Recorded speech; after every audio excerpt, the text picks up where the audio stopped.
Lunapearls präsentiert die Victorinox Herrenuhr Timeless Classic 241493 mit Chronographenfunktion.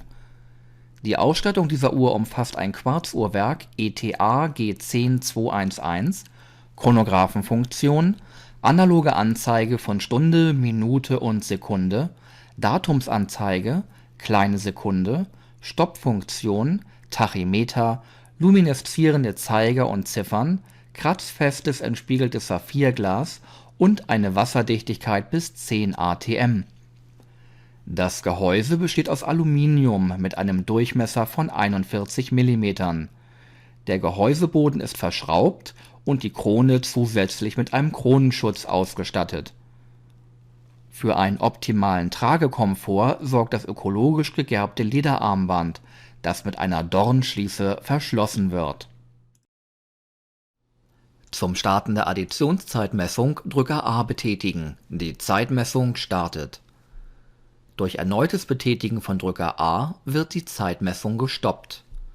Zum Fortsetzen der Zeitmessung erneut Drücker A betätigen.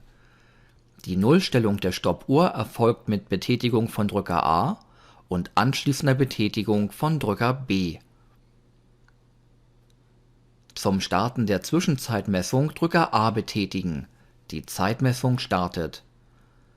Durch Betätigung von Drücker B wird die Zwischenzeit angezeigt, während die Messung im Hintergrund weiterläuft. Durch erneutes Betätigen von Drücker B kehrt die Uhr zum aktuellen Messwert zurück. Die Nullstellung der Stoppuhr erfolgt durch Betätigung von Drücker A mit anschließender Betätigung von Drücker B.